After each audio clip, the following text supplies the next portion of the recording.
बालमित्रांनो, आपण आता एक खेळ घेणार आहोत। या खेळामध्ये मी तुम्हाला काही इंग्रजी शब्द सांगणार आहे। ज्या शब्दांमध्ये आ चा आवाज येईल तुम्हाला त्यावेळी तुम्ही खाली बसायचं म्हणजे सिट डाऊन करायचं, आणि ज्या शब्दामध्ये तुम्हाला ए चा आवाज येईल त्यावेळी तुम्ही उभं राहायचं म्हणजे स्टँड अप व्हायचं। ओके, चला तर मग cat, bet, mat, let, sat, met, set,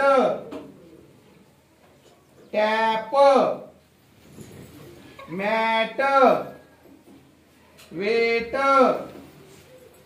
hat,